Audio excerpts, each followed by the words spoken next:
G'day and welcome to another big edition of the RDFNL Netball Show. Thanks to our friends at ONTIME Delivery Solutions. I'm joined by Tara May. Thanks for jumping on board. Thanks for having me. Now, we saw some of the most memorable games on the weekend. In fact, it'd be hard to determine just what was the better game. We had a cracking game on Saturday, we had a cracking game on Sunday. Geez, if all the rest of the finals are like that, bring it on. I was going to say it's been a brilliant final series. Obviously, we saw an upset result in the first week of the finals in a close one. We saw two 1-point results this weekend, and we're seeing a side in the prelim final who I don't think anyone ever predicted this season would be in the prelim final. So hopefully it's a good sign for the next couple of weekends that we're going to have a couple of close matches like we did in the semi-finals. Let's talk up Saturday afternoon's game. We did have Macedon edge out Romsey in a thrilling game by 1 goal. How did this one go down? Went to extra time. Amazing. So it was horrible conditions. It's the second straight year we've had horrible conditions at Clark Oval and a final go to extra time. Obviously, Melton Central's got over Rupertswood in an elimination final 12 months ago in similar situations where it was wet conditions, it was slippery, it was terrible, and in the end, the Cats got across the line in that extra time by 1 goal, so it was 44-43. Speaking with Kira Stewart from Macedon, she said it was their worst performance of the year. They just didn't handle the wet conditions. Romsey handled them a little bit better, and Romsey pushed them all the way. Yeah, and I think Romsey being the reigning premiers as well, they've matched up well. Their performances this year have been exceptional. But again, it was another narrow loss because they've had so many of them in 2018. That's been the story of the year. Whether it's just been narrow results. They've had a couple of close wins. I know against Riddle. I think there was a 1-point-1 and a 3-goal one. So they had a couple of close ones there. But their season has been close matches. They don't obviously have the side that they had in last year's when they took out the flag. But they've kept that core group together and they've shown every single match they're going to be in at either side, not on 100%. They could quite easily be beaten. And look, they'll probably be a little bit disappointed. They had the opportunity to head into a grand final, knock off Macedon, and they've just fallen short. But they do have that second chance. And look, they'll be full of confidence. Even though they didn't get the win against Macedon, they'll be full of confidence against Rockbank. They have had those narrow losses. Is that a psychological thing as well when the game gets a little bit close? Is there a little bit of, we might fall again at this one? Like, what you played netball and you play footy. What sort of, when you get in that situation constantly, what sort of goes through your mind and what can you do to reverse that? Well, it just sort of depends, and obviously they have won a few close ones as well. So it's probably that they'd go into every game going, we will be in every game. We just need to do enough to get across the line. So whether or not it's a missed shot here or there, or in that last minutes where the one side's a little bit harder than the other, it's just those minor little things. It's not necessarily, obviously for a shooter, you've got a lot of pressure on you to hit those goals. I know that myself being a shooter, but in the end, it's probably just a moment here or there, and you'll look back and go, oh, that should have happened. And that's the difference. I don't think it's necessarily psychological because they have won close ones as well. So for them, they know they'll be in every match, but they've just got to do that little bit to get across the line.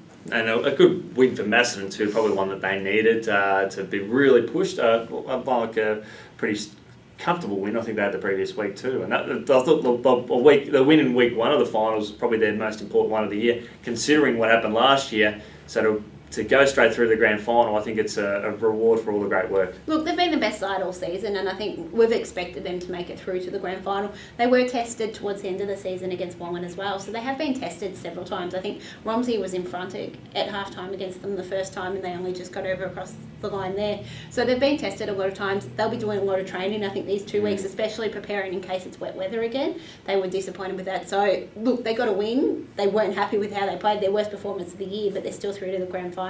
So there can't be much complaints with that. Let's talk about the most memorable game of the year, perhaps, with Rockbank defeating Rupertswood in one of the great shockers of 2018. Well, I don't think anyone thought Rockbank would beat Wongan the week before. They did. They've come out and done it again. So it was, look, I was following the scores. It was pretty even all day. They traded the leads throughout the day, and in the end it was decided after the siren. So, and there was a penalty late in the game, and the siren went. Rebecca Hicks then slotted the goal after the siren. Apparently didn't even know the siren had gone. So obviously there was a lot of pressure on her. They didn't even know the siren gone. Then found out they've won. So for Rockbank, they're ecstatic. They're every single week they're going. They were just happy to make finals. Everything else is a bonus, and now there's a lot of belief in that side.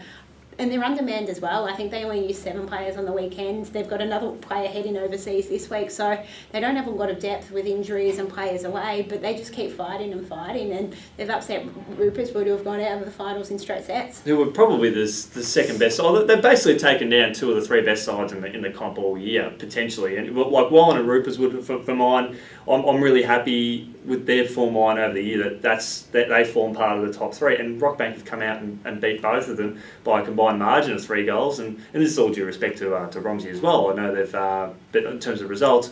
But I think for Rockbank there, that's just an amazing effort. Look, I would have said at this point in the season, I would have expected your 3 teams left to be Macedon, Wallen and Rupertswood. So it is, and I admit that, I didn't think Rockbank would win a final. Yep. And that's I thought they probably would have been beaten easily by Wallen and then possibly again by Rupertswood. And look, I've got that wrong. I think most people have got that wrong. And that's what is, they've shown at the right time of the year, everything's just come together for them. Sometimes it's not necessarily being the best team during the year, it's what you do come finals time. We saw that last year, Macedon went out in straight sets after going through the season undefeated. So it's about coming together at the right time and being able to perform on the big stage. Absolutely right there. Now let's turn our attention to preliminary final game. We do have Rockbank and Rupertswood. We have Rockbank and Romsey. Sorry, Rockbank and Romsey. Talk us through what your thoughts will be there. Look, the question is, can Rockbank do it again? I think their form line actually suggests that they are a massive chance. They're a massive chance. As we said, they've been close matches. We've seen, as we spoke earlier in the show, Romsey has been involved in a lot of close matches. You look, the 2 performances across the year, Romsey won both of them. In round 8, they won by 16 goals. In round 12, they only won by 2. So Rockbank were able to close the gap there. For them, it's been able to, can they do it again? There's no pressure on them. Do they just run with the confidence, run with the enthusiasm and the momentum they've got the last couple of weeks? I believe there was a big crowd out there to watch them as well, so the whole club is behind them.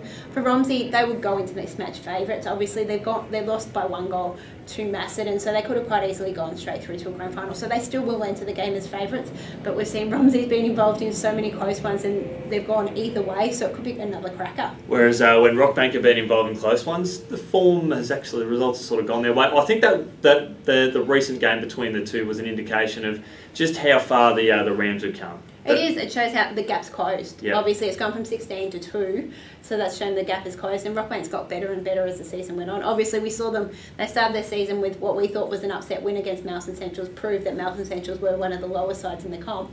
But they've had confidence since round 1 when they beat Centrals for the first time, and they've used that throughout the whole season. And they beat Riddle twice, I think, wasn't it, as well too, which was historic in itself. So.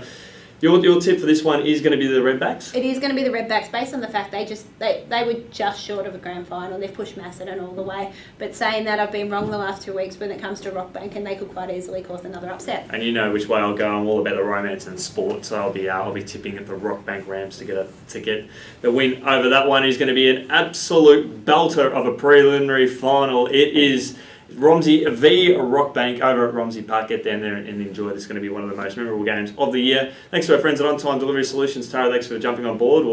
We can't wait for how this one will unfold. And thanks for having me. And anyone who wants to know what happens at the Ryan Medal later this week, feel free to get on Star Weekly and we'll have all the winners and all of that as well. Absolutely. It is some of the best coverage going around. Check it out.